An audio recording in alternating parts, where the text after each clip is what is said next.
महाराज जगद्गुरु तुकाराम महाराज की जय। शांती ब्रह्म एकनाथ सद्गुरु जोग महाराज की जय। सांडी हे मूर्खपण, उठी घे धनुष्यबाण, संग्रामी हे कवन कारुण्य तुझे। भगवंताच्या कृपेने सर्व संतांच्या आशीर्वादाने पुण्यसलीला इंद्रायणी मातेच्या पावन तीरावर संजीवन समाधिस्थ ज्ञानोबरायांच्या या पवित्र अशा अलंकापूर नगरीमध्ये सिद्धेश्वर भगवंताच्या या पवित्र अशा प्रांगणामध्ये सद्गुरू जोग महाराज वारकरी शिक्षण संस्थेच्या माध्यमातून सुरू असलेली आपली ही नित्याची ज्ञानेश्वरी प्रवचन सेवेकरता उपस्थित माऊली स्वरूप असणारे सर्व भाविक भक्त श्रोते सज्जन माता भगिनी सर्वांच्या चरणी मनोभावाने वंदन करून आपण सर्वांनी मिळून ही चिंतन सेवा करायची आहे। भगवान श्रीकृष्ण परमात्मा अर्जुनांचा निमित्त करून दिव्य असा गीतेचा उपदेश करतात आणि हा गीतेचा उपदेश ज्ञानेश्वर महाराजांनी ज्ञानेश्वरीच्या माध्यमातून सुलभ रीतीने आपल्याला सांगितलेला आहे। दुसऱ्या अध्यायाचा विचार सुरू आहे। दुसऱ्या अध्यायातील 18 क्रमांकाचे ओवीचं चिंतन सुरू आहे। भगवान परमात्मा अर्जुनाला उपदेश करतात, अर्जुनाला धीर देतात, अर्जुनाला प्रोत्साहन देतात, समजून सांगतात, बाबा तो आपल्या कर्तव्यापासून दूर जाऊ नकोस। मनुष्याच्या जीवनामध्ये कर्तव्य हे खूप महत्त्वाचं आहे। भावनेपेक्षा मनुष्याने कर्तव्याला महत्त्व दिलं पाहिजे। कधी कधी भावना जी आहे ती मनुष्याच्या जीवनामध्ये कर्तव्याच्या आड येते आणि मनुष्य कर्तव्यापासून चुकतो। अशा वेळेस मनुष्याने आपलं कर्तव्य मुख्य लक्ष ठेवलं पाहिजे। म्हणून अर्जुनाला भगवान परमात्म्याने थोडंसं समजावून सांगत असताना अगोदर प्रेमाच्या भाषेने समजून सांगितलं आहे। किंबहुना भगवंताने अर्जुनाची स्तुती केलेली आहे। अरे अर्जुना, तू काही सामान्य आहेस का? तुवा संग्रामी हरू जिंतीला, निवात कवचाचा ठावो, पवाडा तुवा केला गंधर्वाशी। गंधर्वांनी सुद्धा तुझं वर्णन केलं। तू शूर वृत्तीचा ठावो, क्षत्रिया माझी रावो, तुझ्या लाठेपणाचा आवो, तीही लोके असं वर्णन केलं। अर्जुनामध्ये असलेले सुप्त गुण जागृत करण्याकरता, कारण हा जो शोक झालेला आहे, मोह झालेला आहे, तात्पुरता झालेला आहे। मनुष्याच्या जीवनामध्ये एखाद्या प्रसंगामध्ये असा काही मोह निर्माण होतो, त्यामुळे असा काही शोक निर्माण होतो की मनुष्याला दुसरं काही आठवत नाही। प्रत्येकाच्या जीवनामध्ये अशी परिस्थिती येते, त्यावेळेस त्याला काही सुचत नाही, आता काय करावं काय करू नये असं सुचत नाही। मनुष्य शोक करत बसतो, दुःख करत बसतो। अर्जुन महाराजांची ती स्थिती झालेली आहे। म्हणून अर्जुनाला पहिल्यांदा प्रेमाने समजून सांगितलं, परंतु प्रेमाने समजून सांगून काही परिणाम दिसला नाही। आता भगवान परमात्मा म्हणजे आईसारखे आहेत। अर्जुनाने अनेक ठिकाणी म्हटलंय, देवा तू माया आमुची, आणि म्हणून तू गुरुबंधू पिता, तू आमची इष्टदेवता, आणि अशा पद्धतीने भगवान परमात्मा सर्व बाजूने समजावून सांगतात। आई मुलाला ज्याप्रमाणे कधी प्रेमाने सांगते तर कधी रागवून सुद्धा सांगते। येन क्रेन प्रकाराने आपल्या मुलाचं कल्याण झालं पाहिजे अशी तळमळ आईच्या अंतकरणात राहते। तशी भगवंताच्याही अंतकरणामध्ये अर्जुनाच्या कल्याणाची तळमळ असल्यामुळे भगवान परमात्मा अर्जुनाला प्रेमाने सांगतात, अर्जुनाचं वर्णन करतात, पण तरी अर्जुनाच्या चेहऱ्यावर थोडासा अजून बदल झालेला दिसत नाही. अर्जुन उठत नाही, अर्जुन रडतोय, म्हणून भगवान आता थोडेसे रागावून बोलायला सुरुवात करतात. सरळ बोलून जेव्हा काम होत नाही तेव्हा कधी कधी रागावून सुद्धा बोलावं लागतं. तुकाराम महाराज म्हणतात, देतो तीक्ष्ण उत्तरे पुढे व्हावयासी बरे. डॉक्टर एखादा त्याच्याकडे रोगी आला आणि त्याला जर गाठ झाली असेल तर वरून वरून गोंजारीत बसत नाही. पोबाळिता चरे अंतरीचे दुःख लासे फासे मुख उघडावे. वरून वरून चोळत बसण्यापेक्षा तो डॉक्टर म्हणतो, आता हा गळू काढल्याशिवाय, ही गाठ काढल्याशिवाय याला सुख मिळणार नाही, होईल त्रास थोडासा, म्हणून ते गळू काढून टाकतो. त्याप्रमाणे ज्ञानोबारायांनी पुढे असं म्हटलंय, देवाच्या रागावून बोलण्याचं स्पष्टीकरण दिलंय. औषधाचे कडवटपणी जैशी अमृताची पुरवणी, आहाची न दिशे परी गुणी प्रगट होय, तरीसे वरीवरी पाहता उदासे, आत तरी अति सुरसे, ऐशे वाक्य ऋषिकेशे बोलो आदरिले. गोड बोलून आपलं, कधी कधी गोड बोलून काम होत नाही त्यावेळेस कठोर बोलावं लागतं, पण कठोर बोलण्यामध्ये सुद्धा प्रेमच असतं. आई मुलाला कधी कधी रागावून म्हणते, बाळ्या उन्हात मरू नको, इकडं सावलीत मर. आता मरायचंच असेल तर सावलीत काय आणि उन्हात काय, पण मर म्हणण्यामध्ये आईच्या अंतकरणात जग असा हेतू असतो. तसं भगवान परमात्मा अर्जुनावर रागवलेले आहेत. रागावून बोलणारा सुद्धा त्याच्या अंतकरणात कधी कधी प्रेम असतं. गोड बोलून गळा कापणाऱ्यापेक्षा रागावून बोलून आपला हित करणारा कधीही चांगला असतो. म्हणून भगवान परमात्मा रागावलेत, अजून रागवणार आहेत. आता फक्त शब्द वापरलाय मूर्ख. काय म्हणतात भगवान परमात्मा, वाचा ओवीमध्ये 18 नंबरची ओवी आहे.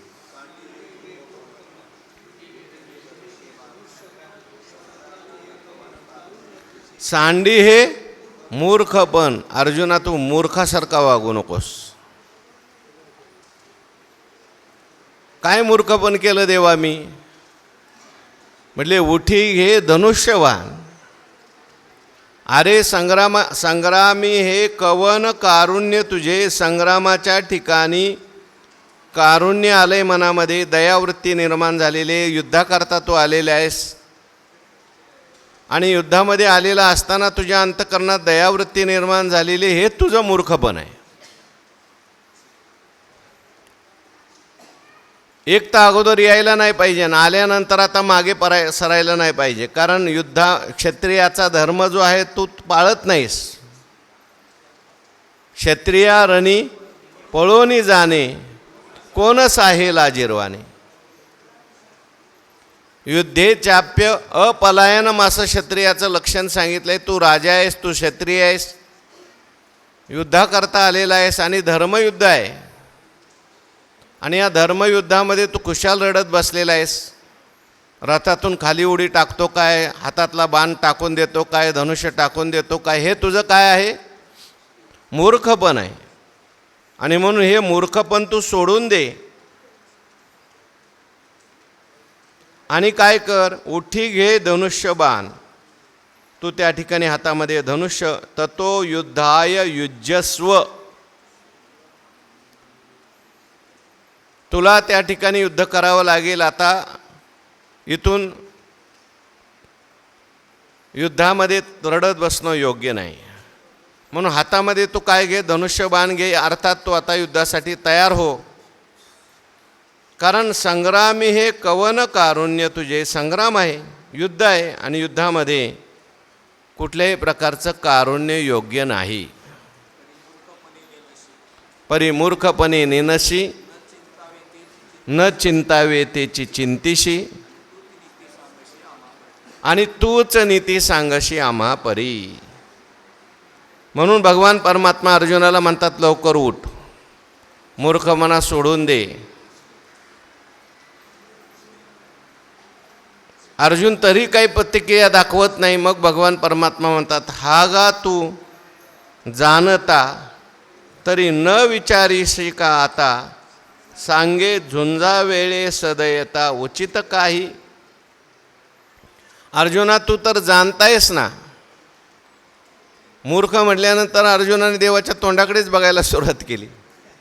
अहो, माझी आत्ता एवढी स्तुती केली, माझं एवढं वर्णन केलं, आता कुशाल तुम्ही मला मूर्ख म्हणताय. मग भगवान परमात्मा म्हणतात, ठीक आहे, तुला मूर्ख म्हणलेलं आवडत नाही, तू जाणतायस,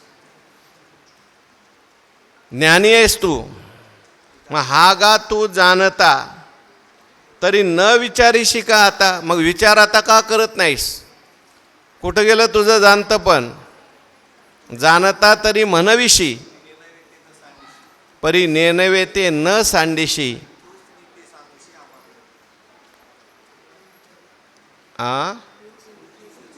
आणि तूची नीती सांगशी आम्हा परी.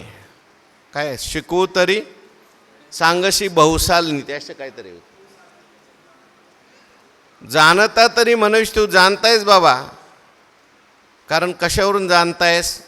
पहिल्या अध्यायामध्ये सगळं मला त्या ठिकाणी धर्मशास्त्र तू सांगितलंयस. हे ऐसे कैसे करावे, जे आपुले आपण मारावे, जाणत जाणताची सेवावे काळकूट. देवा, हे असं कसं काय करायचं, जे आपल्याच लोकांना आपण मारायचं. आणि त्या ठिकाणी जर मी या कुळातल्या लोकांना मारलं तर काय काय होईल, हे सगळं मला तू सांगितलंयस. काय काय होईल. कुलक्षये प्रणश्यन्ति कुलधर्मा सनातनाः, धर्मे नष्टे कुलम कृत्स्न अधर्मो भविवत्युत. पुढं काय. अधर्म विभवात कृष्ण प्रदुष्यन्ति कुलश्रिया, स्त्रीषु दुष्टासु वार्ष्णेय जायते वर्णसंकरः, संकरो नरकायैव कुलघ्नानां कुलस्य च पतन्ति पितरो हेषां. हे सगळं धर्मशास्त्र तुम्हाला सांगितलंय. तुला सगळं कळतंय तर फक्त अर्धच कळतंय. जाणता हागा तू जाणता तरी न विचारीशी का आता. अरे, हे जसं धर्मशास्त्र आहे तसं धर्मशास्त्रातच असं सांगितलंय, स्वधर्मे निधनम श्रेया परधर्मो भयावहा. आप श्रेयान स्वधर्मो विगुणा परधर्मात स्वनुष्ठितात. आपला धर्म माणसाने कधी सोडू नये. आपल्या वाट्याला आलेलं कर्म माणसाने कधी सोडू नये. कर्तव्य कर्मापासून कधी विमुख होऊ नये, हे शास्त्रातच सांगितलंय. सधर्म जरी लोपला तरी सर्व सुखाचा थारा मोडीला, दैसा दीपासवे हरपला प्रकाशू जाय. हे तुला माहिती नाही का अर्जुना. तू स्वतः धर्म त्या ठिकाणी जाणणार आहेस. जाणता हागा तू जाणता तरी न विचारीशी का आता. एवढा जाणता असून सुद्धा विचार का करत नाहीस. अर्जुना, तुझे चित्त जरी झाले द्रवीभूत तरी हे अनुचित संग्राम समयी. सांगे झुंजा वेळे सदयता उचित काही. युद्धाच्या वेळेस तुझ्या अंतकरणात निर्माण झालेली दया योग्य आहे का, मला तूच सांग.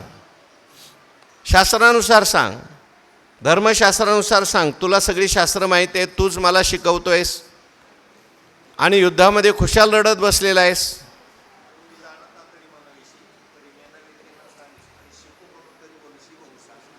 शिकू मनुष्य तरी नेनसी बहुसाल नीती. मी तुला जर शिकवायला जावं तर तूच मला सांगतोयस. मला सगळं माहिती आहे म्हणतोस आणि पुन्हा वेड्यासारखा वागतोयस, युद्धामध्ये रडतोयस. हे तुझं युद्धात वेगळं नाही, युद्धात योग्य नाही. तू त्या ठिकाणी घरी असतास. बरं, अजून कोणी मेलंही नाही, अजून युद्धाला सुरुवातही झाली नाही. तू घरी असतास आणि रडत बसला असतास तर मी तुला काही म्हटलं नसतं बा. पण आता युद्धामध्ये तू आलेला आहेस. बरं हे सगळं तुला अगोदर कळत नव्हतं का? बरं ठीक आहे, आता तू युद्धामध्ये रडत बसला तर समोरचे जे आहेत दुर्योधनादिक ते तुला सोडणार आहेत का?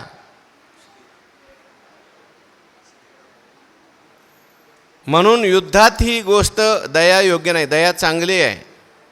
दया धर्म का मूल है म्हटलंय. दयेने भगवान परमात्मा प्रसन्न होतो. भूतांची दया हे भांडवल संता सैनिका नाही. दया चांगली आहे, दया संतांसाठी चांगली आहे, पण आता सध्या तू संत आहेस का सैनिक आहेस? म्हणून इथे मात्र तू दया चांगली नाही. ज्ञानोबारांनी उदाहरणं दिलीत. आगा गोक्षीर जरी जाहले तरी पथ्यासी नाही म्हणितले, ऐसे निही विष होय सुदले नवज्वरी देता. दूध चांगलं आहे का नाही? चांगलं आहे. पाहे पा दूध पवित्र आणि गोड. पण त्या ठिकाणी नवज्वर झालेला आहे, ताप आलेला आहे आणि डॉक्टरनी सांगितलं अजिबात दूध तुम्ही खायचं नाही. आणि ज्याच्या घरी गेला त्याने सांगितलं तुम्ही चहा नाही पिणार ना, माझ्यासाठी तुम्ही दूध त्या ठिकाणी घेतलंच पाहिजे, काहीतरी घेतलं पाहिजे. काही नाही, दूध घ्या. हा म्हणायला लागला ठीक आहे, तुमची एवढीच प्रेम आहे, एवढी भावना आहे, तर आता मी तरी कशाला सोडू, मी दूध घेतो. गोशीर जरी जाहले, कारण दुधात सगळे गुणधर्म आहेत, अमुक आहेत, गाईचं आहेत, साधे गाईचं आहेत, सगळं चांगलं आहे, पण पथ्याशी नाही म्हणितले. पथ्य आहे बाबा. आणि मग जर ते त्या ठिकाणी घेतलं तर काय होतं? ज्ञानोबाराय म्हणतात ऐशेनी विष होय सुदलेन. हे दूधच विष होतं. अन्न हे तारणारं आहे, पण ते अन्न जर भूक नसताना खाल्लं तर विष होतं, मारणारं होतं. कारण जे जीविता, जे वानिले जरी सेविता, अन्नाची पंडूसुता होय विष. म्हणून काही गोष्टी दया चांगली आहे, पण दया कुठं चांगली आहे? घरी चांगली आहे, समाजसेवेत चांगली आहे, युद्धात ही दया चांगली नाही. याने तुला काय होईल म्हटले, याने काय होईल ते पुढच्या ओळीत सांगतात.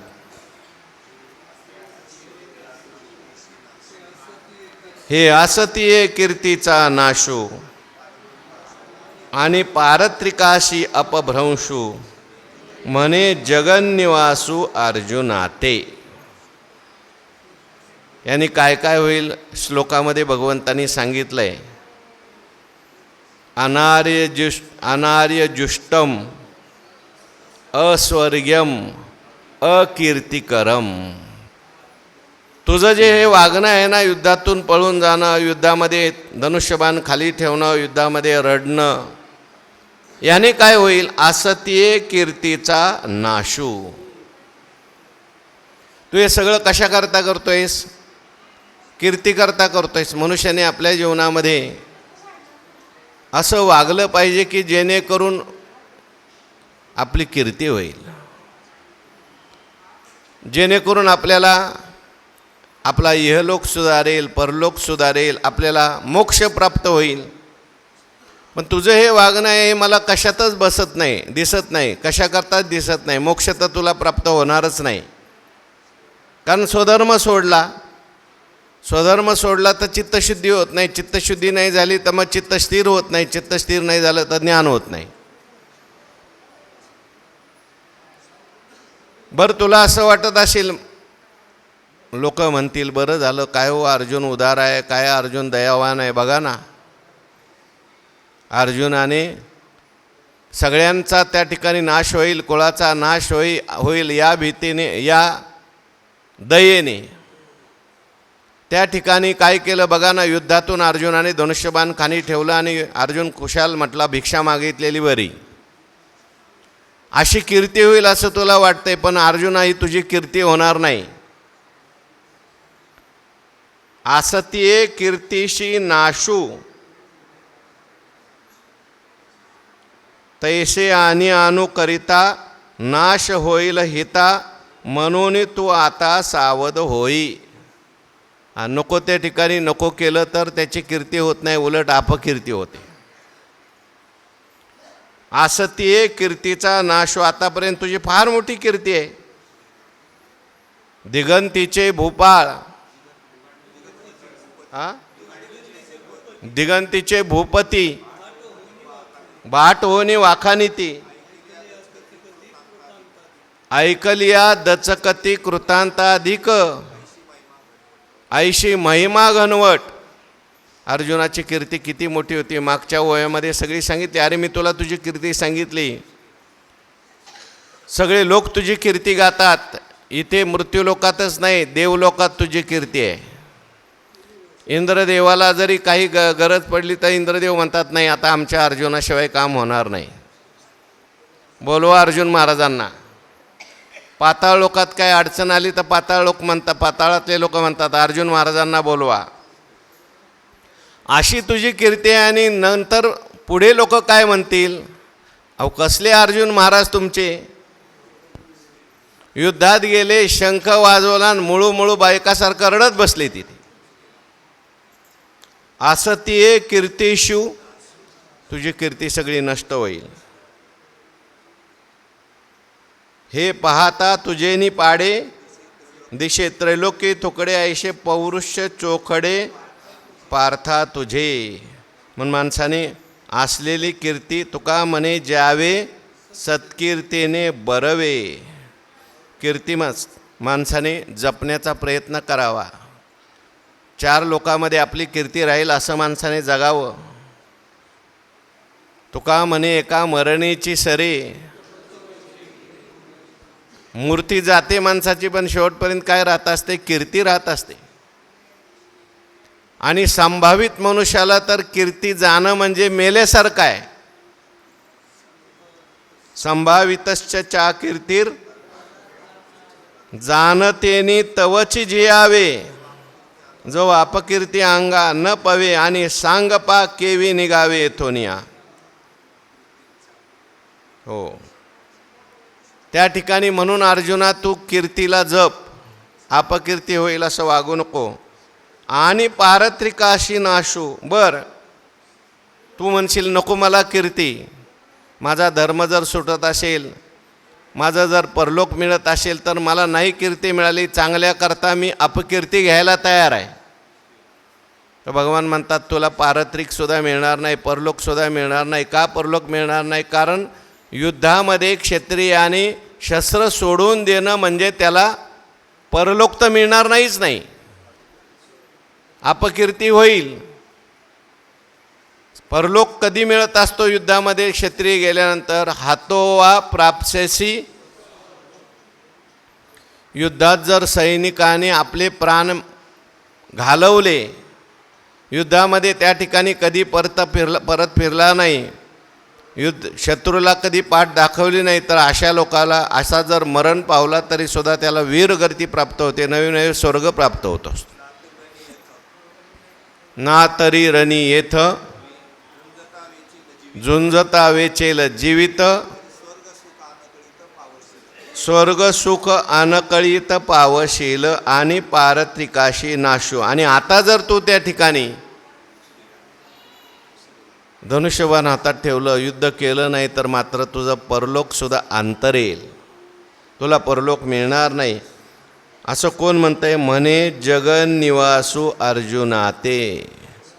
जगन्निवास, सगळ्या जगात ज्याचा निवास आहे, सर्व जग त्या ठिकाणी ज्याच्यामध्ये राहत आहे. जगात कुठं काय चाललंय, कुठं काय चाललंय सगळं, अरे परलोकातलं सगळं मला माहिती आहे, ये लोकातलं मला माहिती आहे, पाताळ लोकातलं मला माहिती आहे. सगळ्या लोकाचा सांभाळ करणारा मीच आहे. माये जगन्नाथ, अनाथाचा नाथ.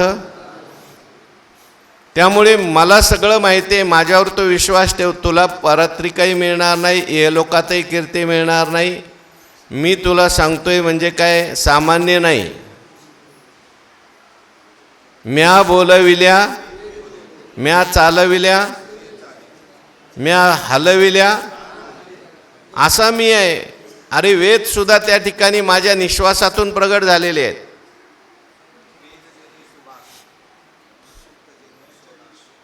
म्हणून असा असलेला मी असल्यामुळे माझ्यावर विश्वास ठेव. मी जगन्निवास आहे. आणि मी तुला सांगतोय तू त्या ठिकाणी काय कर, युद्ध कर. असत्ये कीर्तीशी नाशू आणि पारत्रिकाशी अपभ्रंश. अपभ्रंश म्हणजे प्रतिबंध निर्माण होईल, अडथळा येईल.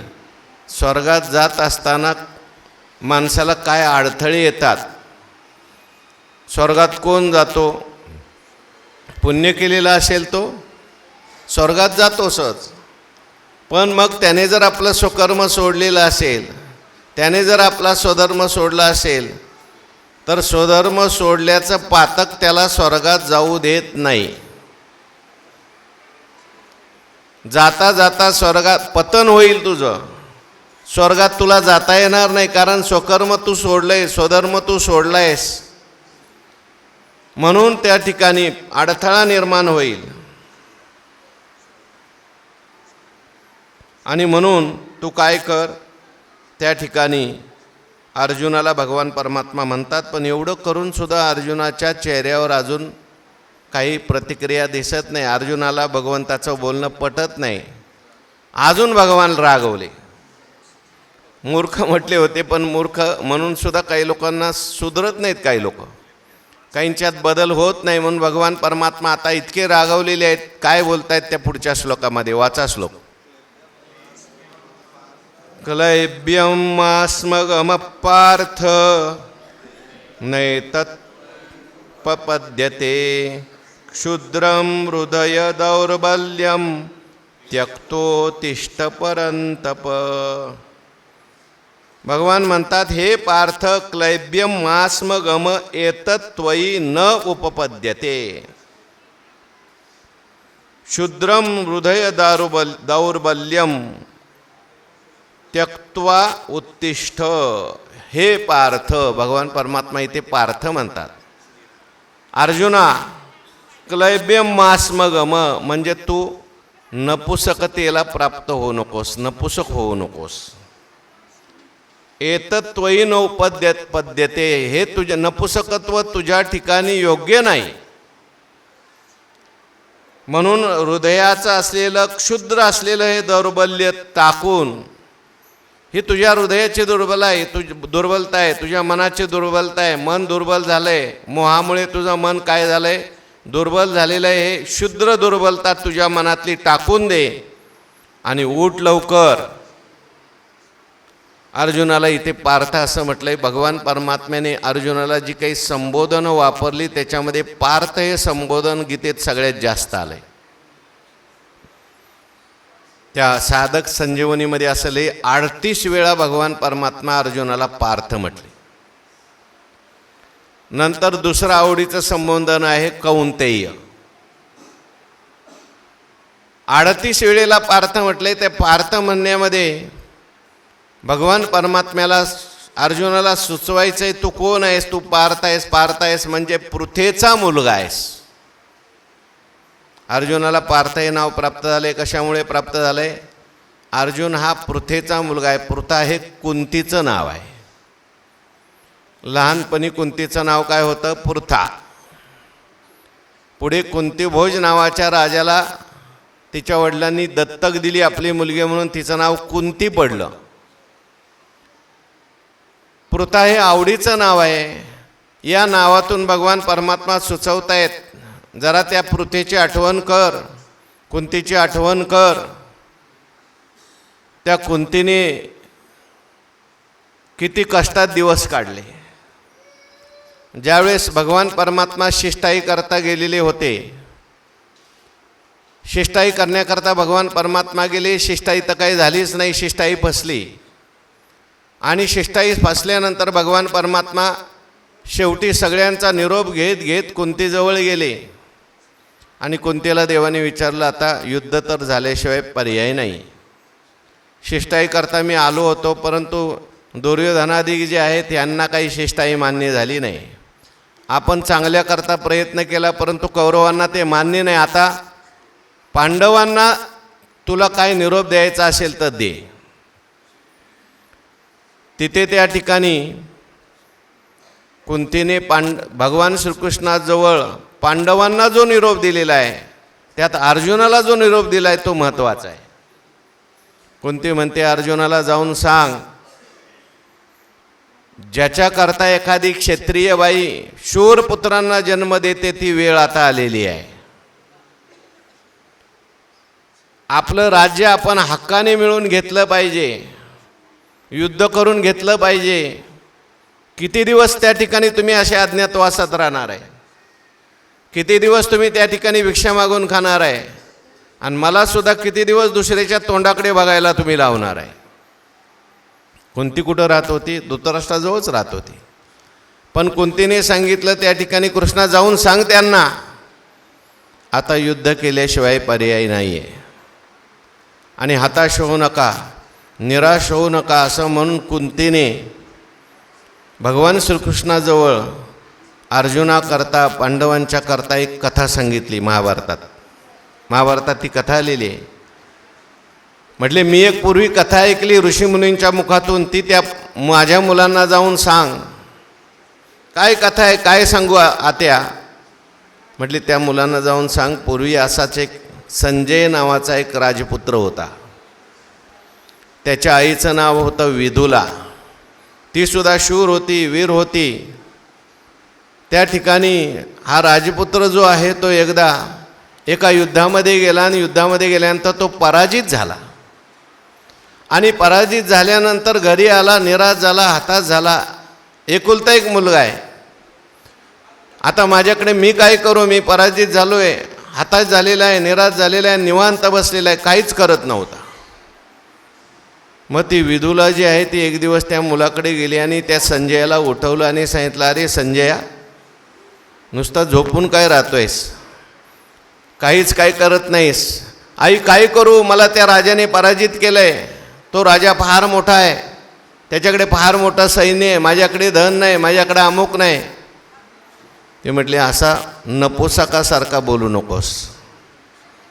त्या ठिकाणी जरी पराजित झालेला असला, माणसाच्या जीवनात जय पराजय येतच राहतात. पण माणसाने कधी आशा सोडू नये, माणसाने कधी हताश होऊ नये. माणसाने आपल्या जीवनात कर्म केलं पाहिजे, कर्तव्य केलं पाहिजे, पराक्रम केला पाहिजे, पुरुषार्थ केला पाहिजे. अरे आज अपयश आलं म्हणजे काय झालं? उद्या तुला यश आल्याशिवाय राहणार नाही. तुला यश निश्चित येईल. फक्त तू आता पराक्रम कर, पुरुषार्थ कर, रडत बसू नको. त्याच्यावर काहीच परिणाम दिसला नाही. म्हटले तिकडे जाऊन मर युद्धामध्ये, माझ्यासमोर राहू नको. अशी ते जा, युद्ध कर, काही ना काही पुरुषार्थ कर. तो म्हणायला लागला, आई अगं मी तुझा एकुलता एक मुलगा आहे ना, अशी तू मला मरायची भाषा वापरतेस, पराजित करा त्या ठिकाणी बाहेर घालवण्याचा प्रयत्न करतेस. अगं दुसऱ्या आया जगातल्या किती प्रेमळ आहेत बघ, किती प्रेम करतात बघ. म्हणतात बाबा काही झालं नाही तरी चालेल, बस घरी. मी तुझा एकुलता एक मुलगा असून मला तू युद्धात पाठवते. तेव्हा ती आई म्हणायला लागली, अरे मनुष्याच्या जीवनामध्ये मनुष्याने पुरुषार्थ केला पाहिजे. आणि आपण क्षत्रिय आहोत, आपण भिक्षा मागून जगणं योग्य नाही. आपण युद्धामध्ये तू मेला ना तरी मला त्याच्यात आनंद आहे. धर्माते अनुष्ठिता वेचू होईल जीविता. हां, तोही निकावर उभयता दिसत असे. लाजीरवानं जीवन जगण्यापेक्षा मेलेलं बरं. पण निष्काम माणसाने त्या ठिकाणी निष्क्रिय होऊन राहू नये, पुरुषार्थ येऊन राहू नये, भीक मागून जगू नये. भिक्षा पात्र अवलंबने जळो जिने लाजीरवाने, ऐशी अशी नारायणी उपेक्षिजे सर्वथा.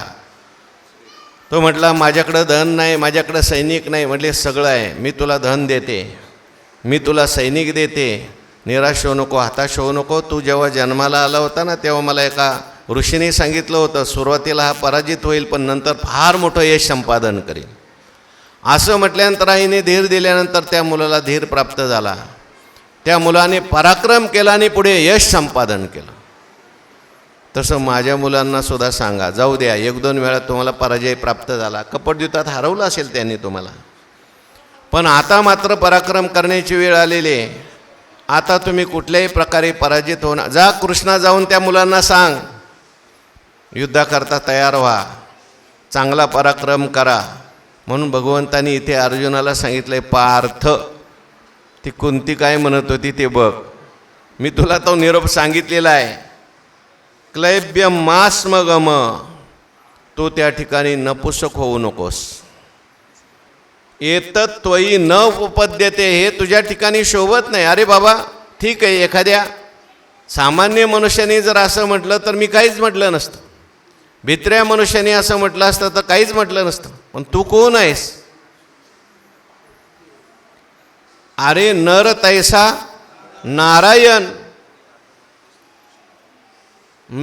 तू त्या ठिकाणी साक्षात नराचा अवतार आहेस, माझा भक्त आहेस. आणि माझा भक्त जर असा रडत बसला, माझा भक्त जर असा निष्क्रिय झाला, अरे संकट कोणावर आली नाही? माझ्यावर संकट आली नाही का सांग? मी त्या ठिकाणी कधी रडत बसलो का? मग एवढं संकट आलं, युद्धात आलं आहेस, तू रडतो का? अरे मी तुझ्याजवळ आहे ना. पापाची काळजी का करतोस? कुलक्षयाची काळजी का करतो? अरे जगामध्ये असलेला साक्षात ईश्वर तुझ्याजवळ आहे. म्हणून क्षुद्रम हृदय दौर्बल्यम त्यक्त्वा, हे अंतकरणाची जी काही हृदयाची जी आहे दुर्बलता निर्माण झालेली आहे. मन तुझं दुर्बल झालेलं आहे आणि क्षुद्र दुर्बलता आहे. म्हणजे तुझा वास्तविक पाहता तुझी ही जी दुर्बलता आहे ती क्षुद्र आहे, किंवा दुर्बलता जी आहे ती तात्पुरती आलेली आहे.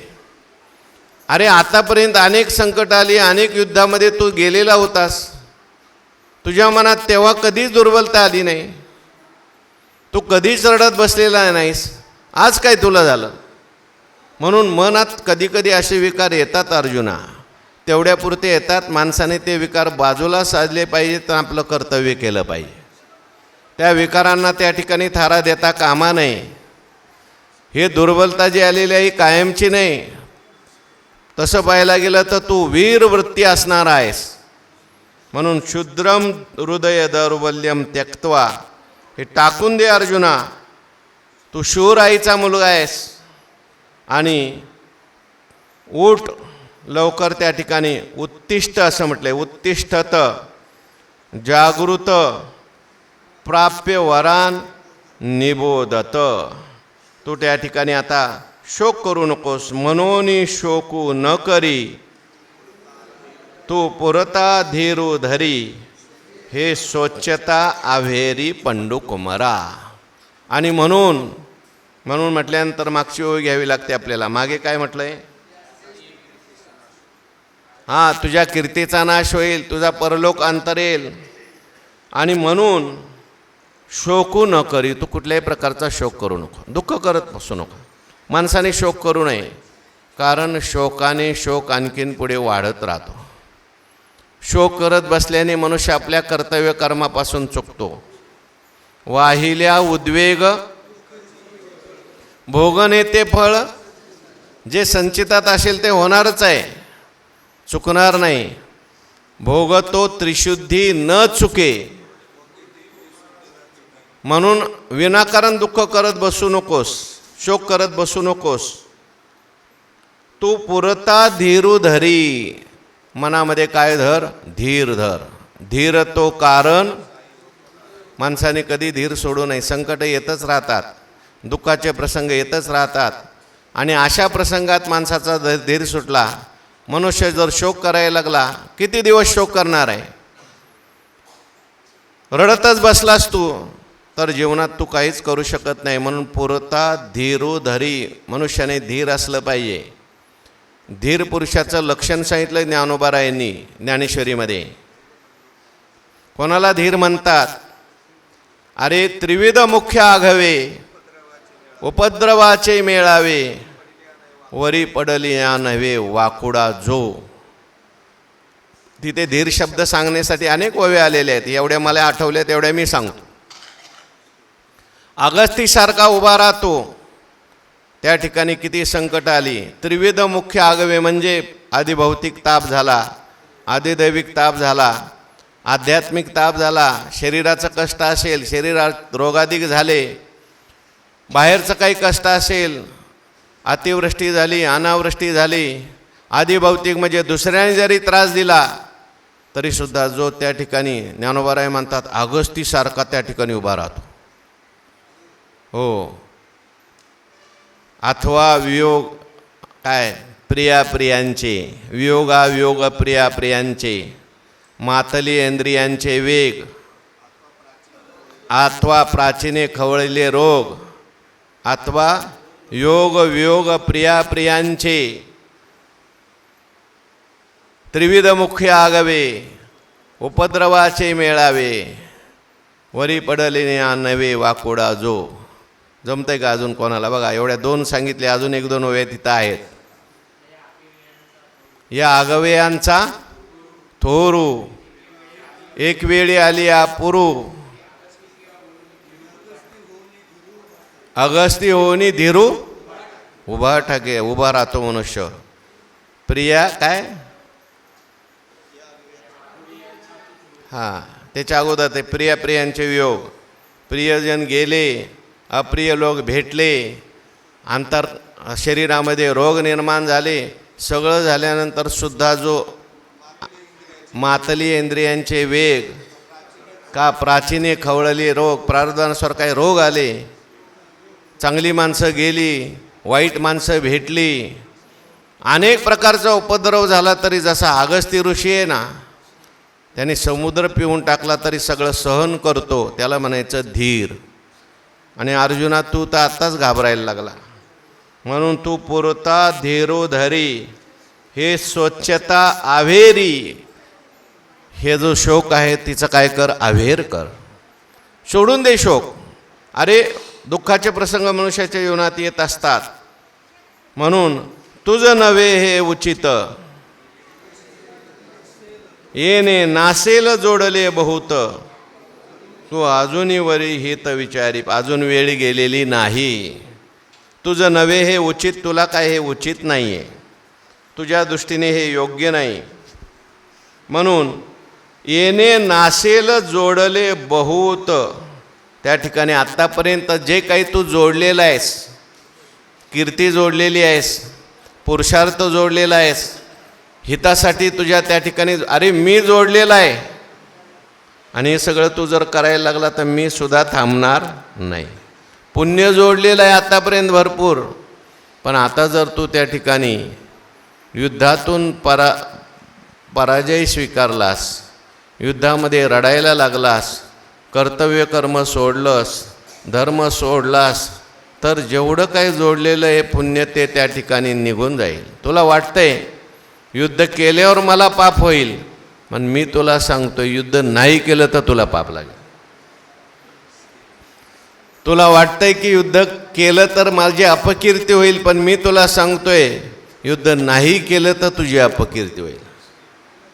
म्हणून तू त्या ठिकाणी तुझं नवे उचित, येणे नासेल जोडले बहुत, त्या ठिकाणी आत्तापर्यंत तू खूप जोडलेला आहेस, म्हणून अजूनही वरी हित विचारी पा. आपलं हित कशामध्ये आहे याचा तू विचार कर. हित शब्दाचा अर्थ आहे कल्याण. कल्याण व्हावं असं वाटत असेल तर अजून विचार करायला वेळ गेलेली नाही. अजून तू उभा राहू शकतोस, अजून धनुष्यबाण हातात घेऊ शकतोस, अजून या कौरवांना पराजित करू शकतोस. पूर्वजांचे जोडिले, आपणचे होय धाडिले, जरी आजी शस्त्र सांडिले रणी, येणे संग्रामाचे अवसरे, एथ कृपाळूपण नृप करे, ते आताचे काय सोयरे झाले तुझं. येणे अहो देवा, पण हे सगळे सोयरे दायरे आहेत ना, हे सगळे माझे बांधव आहेत ना, हे सगळे मामा काका आहेत ना. भगवान परमात्मा म्हणतात, येणे संग्रामाचे अवसरे, या युद्धाच्या वेळेस एत कृपाळूपण नृप करे, तू दया दाखवणं तुझ्यावर उपकार करणारं नाही. याच्यामध्ये त्या ठिकाणी युद्धामध्ये हे योग्य होणार नाही. आणि हे आताची काय सोयरे झाले तुझं, हे सगळे तुला सोयरे झाले हे काय आताच झाले का? सोयरे आहेतच ना अगोदरपासून. म्हणजे तुला अगोदर कळत नव्हतं का? कशाला युद्ध करायला आला, कशाला शंख वाजवला? म्हणून आता ही योग्य वेळ नाही. आता त्या ठिकाणी हा त्या ठिकाणी धनुष्य ठेवण्याची वेळ नाही, म्हणून आताचे तुला सोयरे वाटतात का? अरे तुझे सोयरे दायरे पूर्वीपासून आहेतच, पण अधर्माने वागतायत, युद्धाला तुझ्यासमोर येऊन उभे राहिलेले आहेत, आणि म्हणून आता मात्र तू धनुष्यबाण हातातून खाली ठेवू नकोस. त्या ठिकाणी युद्धामध्ये पराजय स्वीकारणं किंवा युद्धामधून परान्मुख होणं तुझ्यासारख्या क्षत्रियाला योग्य नाही. येणे संग्रामाचे ने अवसरे येत कृपाळूपण नुपकरे. हे कृपाळूपण चांगलं नाही. जिथे दया करायला पाहिजे तिथे दया करायला पाहिजे, पण नको तिथे जर दया दाखवली तर त्या ठिकाणी तिचा परिणाम विपरीत होतो. हो, गुरुवरी उदाहरण सांगत असतात, आईने मुलावर दया दाखवली पाहिजे, पण कधी कधी कठोरसुद्धा बोललं पाहिजे. त्याचं कल्याण कठोर बोलण्यामध्ये. तुकाराम महाराज म्हणतात, आम्ही सुद्धा कठोर बोलतो. कशाकरता कठोर बोलतो? सगळ्यांचं हित व्हावं म्हणून कठोर बोलतो. देतो तीक्ष्ण उत्तरे पुढे व्हावयाशी बरे, पोबाळिता चरे अंतरीचे दुःख लासे फासे मुख उघडावे. गुरुवरी उदाहरण सांगत असतात, एक लहान मुलगा होता. तो मोठा झाल्यानंतर चोर बनला. त्याने फार मोठा गुन्हा केला. गुन्हा केल्यानंतर त्याला फाशीची शिक्षा झाली. फाशीची शिक्षा झाल्यानंतर त्याने आपल्या आईला भेटण्याची इच्छा प्रदर्शित केली. एकदा मला आईला भेटायचं आहे. आईला बोलवलं गेलं. आईचं दर्शन केलं आणि आईच्या कानाजवळ गेला आणि आईच्या कानाचा चावा घेतला आणि कडकडून कानच चावला. म्हटले, आता मरताना सुद्धा एवढा विचित्र वागतो, एवढी आई चांगली. आईचं वर प्रेम केलं पाहिजे. म्हटलं, आईला मी चावा घेतला त्याचं कारण मी आईला शिक्षा दिली. म्हणजे का आईला शिक्षा दिली? लहानपणी शाळेमध्ये मी पुस्तकं चोरून आणत होतो, पेन चोरून आणत होतो, तेव्हा आईने मला कधी खवळली नाही. आई म्हटली, बाळा चांगलं आहे, असंच काम करत जा. दया दाखवली आईने, उलट मला प्रोत्साहन दिलं, म्हणून त्या आईच्यामुळे मी चोर झालो. म्हणून ज्यावेळेस दंड करायला पाहिजे त्यावेळेस दंडच करायला पाहिजे. ते भावनेला उपयोग नाही. भावनेने प्रेमाने जर त्या ठिकाणी दया दाखवली तर तो मुलगा पुढे उदंड होतो, आणखीन बिघडतो. आत्तापर्यंत दुर्योधनावर दया दाखवली, त्याचा परिणाम एवढा झालेला आहे. त्याच वेळेस जर दुर्योधनाला दंड केला असता, धृतराष्ट्राने सांगितलं होतं, अरे त्या भीमाला विष खायला दिलंय, कळलंय धृतराष्ट्राला, पण दया दाखवली. लाक्षागृहामध्ये मारण्याचा प्रयत्न झाला, दया दाखवली. अनेक वेळेला त्या दुर्योधनाला सोडून दिलं. काल आपण पाहून आलो, चित्रसेन गंधर्वाने मारण्याचा प्रयत्न, नाही बांधूनच ठेवलं होतं. पण धर्मराज काय म्हटले, जाऊ द्या सोडून. हे द्या सोडून कधी कधी आपल्या अंगावर आल्याशिवाय राहत नाही. म्हणून प्रसंग विशेषी माणसाने कठोरही झालं पाहिजे. दया दाखवून उपयोग नसतो, नाही तर पुढं मग जास्त त्रास होत असतो. आज अर्जुनाला भगवान परमात्मा म्हणतात, येणे संग्रामाचे ने अवसरे येत कृपाळूपण नुपकरे. हे आताची काही सोयरे झाले तुझं? हे आता सोयरे झाले का? नाही बाबा, तू आधीची काय येणे नसी की हे गोत्र नोळखशी वायाचे काय करीशी अतिशय. आता आधीची काय नाही नसे, अगोदर तुला माहिती नव्हतं का की हे गोत्र नोळखीशी? अरे तुझे गोत्र आहे हे तुला काय ओळखत नव्हतं का? हे तुझे मामा आहेत, काका आहेत, अमुक तमुक आहे, सगळं माहिती आहे ना तुला अगोदरपासूनच. मग अगोदरपासूनच त्या ठिकाणी तू युद्धालाच कशा करता आला? वायाची काय करीशी अतिशो. आता त्या ठिकाणी हे तुझे नातेवाईक पहिल्यापासून नव्हते काय? माहीत नव्हतं का? मग आजच एवढं त्या ठिकाणी तुझं त्यांच्याविषयीची आसक्ती, प्रेम उफाळून येण्याचं कारण काय? विनाकारण पल्लाळ का वाजवलेला आहेस? एक तर युद्ध करायला यायचं नव्हतं, त्यांनी आता तुला एवढा त्रास दिला आहे, तेवढं दुःख दिलं आहे, आणि म्हणून तू युद्ध करता आलेला आहेस. सैन्य सगळं जमलेलं आहे, शंख आता वाजलेले आहेत, आणि आता या ठिकाणी हे सगळं तू करायला लागलेला आहेस. वायाची काय करीशी अतिशो. आता हा तुझा अतिशय आहे, हे तुझं विनाकारणचं पल्लाळ आहे, आणि म्हणून आता तू त्या ठिकाणी हे सगळं करू नकोस. तरी आता काय जाहले, काही स्नेह उपनले, हे नेनिजे परी कुडे केले अर्जुना तुवा. आताच तुला काय झालं आणि काही स्नेह उपनले. तुझ्या अंतकरणात हा जो स्नेह निर्माण झालेला आहे विनाकारण निर्माण झालेला आहे. राहिली का? आजीचे हे झुंज काय जन्मा नवल तुझ, हे परस्परे तुम्हा व्याज सदाची आथी. आजीचे हे झुंज काय जन्मा नवल तुझ, हे तुझ्या आयुष्यात काय नवल आहे का?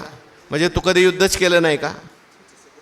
अरे यांच्यासोबत किती युद्ध तू आतापर्यंत केली. म्हणजे हे परस्परे तुम्हा व्याज सदाची आथी. अरे आता जरी तो घरी गेला ना, यांना माफ केलं, सोडून दिलं ना, तरीसुद्धा घरी गेलं की हे भांडायला परत तयारच आहेत. यांचा स्वभाव हे सोडणार नाहीत. दुष्ट माणसं त्यांचा स्वभाव कधी सोडत नाही. त्याच्यावर किती तुम्ही दया केला करा. सर्पाला विष पाजलं तरी सर्प त्याचा दुर्जन स्वभाव जो आहे तो चावायचा सोडत. सर्पाला दूध पाजलं, सर्पात दुग्धपान करू नये. सापाला जरी दूध पाजलं तरी त्या दुधाचं शेवटी विषच होणार आहे. म्हणून आतापर्यंत यांना तुम्ही किती वेळा सोडून दिलं आहे? आतापर्यंत नमती भूमिका तू किती वेळा घेतलेली आहेस? म्हणून आजीचे हे झुंज काय जन्मा नवल तुझं. अरे हे युद्ध म्हणजे काय तुझ्या जन्मातलं नवल आहे का? आश्चर्य आहे का? पहिल्यांदाच युद्ध करायला आलास का? किती वेळा तरी तुझ्या जीवनात युद्धाचा प्रसंग आला आहे. अरे भगवान शंकराबरोबर युद्ध करण्याचा प्रसंग आला, राक्षसांच्याबरोबर युद्ध करण्याचा प्रसंग आला, अनेक ठिकाणी युद्ध. अरे यांच्याबरोबर सुद्धा 2-3 वेळा युद्ध करण्याचा प्रसंग आला आहे. द्रौपदीच्या स्वयंवरात युद्ध करण्याचा प्रसंग आला, गायी पळवल्या त्यावेळेस युद्ध करण्याचा विराटाच्या नगरीमध्ये प्रसंग आला. आणि या सगळ्या प्रसंगात तू कधी तुला ते कुळ दिसलं नाही, बंधू बांधव दिसले नाहीत, गोत्र दिसलं नाही. आजच तुला कसं काय गोत्र आठवलं? आणि धर्मयुद्धाच्या वेळेस मोठ्या युद्धातच तुला हे कसं आठवलं? म्हणून आजीचे हे झुंज काय जन्मा नवल तुझ, हे परस्परे तुम्हा व्याज सदाची आथी. हे एकमेकातलं तुमचं कलाचं निमित्त नेहमी आहेच. आता जरी गेला तरीसुद्धा परत युद्ध होणारच आहे. म्हणून तरी आता काय जाहले, काही स्नेह उपनले, हे नेनिजे परी कुडे केले. आजच काय झालं? ही ममता तुझ्या अंतकरणात कशी उत्पन्न झाली मलाच काही कळत नाही अर्जुना. पण हे सगळं जो तू केलं आहेस ना ते दुःख वाईट केलं. कुडे म्हणजे गैर केलेलं आहे, मला न शोभणारं केलं आहे, क्षत्रियाला न शोभणारं केलं आहे, योद्ध्याला न शोभणारं केलं आहे, तुझ्या कीर्तीला न शोभणारं केलं, एवढं मात्र मला कळतं आहे. म्हणून आता काय झाले? आता तुला काय झालं आहे सांग. आतापर्यंत एवढी युद्ध केली, त्या सगळ्या युद्धात तू पराक्रम गाजवला, तुझ्या अंतकरणात कधी स्नेह निर्माण झाला नाही, आसक्ती निर्माण झाली नाही.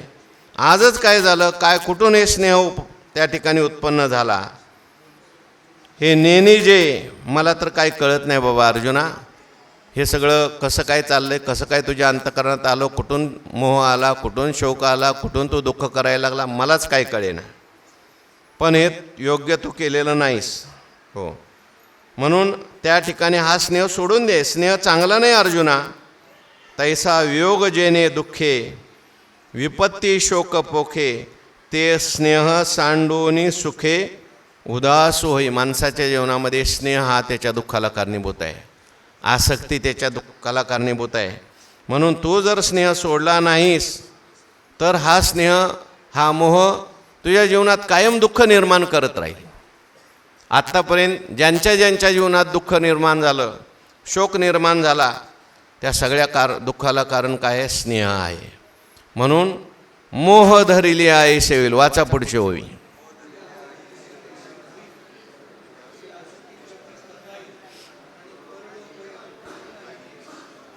मोह धरिली आयसे होईल. तू जर अंतःकरणामध्ये मोह असाच ठेवला तर हे सगळं असं होईल बाबा पुढे. म्हणून मोह सोड. काय होईल? जे असती प्रतिष्ठा जाईल. तुझी फार मोठी प्रतिष्ठा आहे, इंद्रलोकात तुला मान आहे, स्वर्गलोकात तुला मान आहे आणि माझ्यासमोर सुद्धा तुझी फार मोठी प्रतिष्ठा आहे. सगळ्या जगाला मी जाऊन सांगतो अर्जुनासारखा शूरवीर नाही.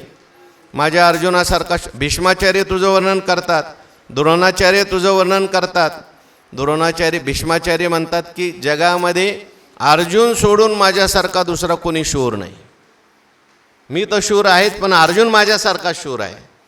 म्हणून ही सगळी प्रतिष्ठा तुझी आहे ना, आता ती सगळी लयाला चालली बाबा. कशामुळे? माणसाची प्रतिष्ठा कशामुळे जाते? मोहामुळे जाते. हो, धृतराष्ट्राची प्रतिष्ठा कशामुळे गेलेली आहे? मोह आहे. मोह धरेलिया कुठल्याही गोष्टीचा अंतःकरणामध्ये मोह आला की मग मनुष्य पक्षपात करायला लागतो. मनुष्य कर्तव्यापासून चुकतो.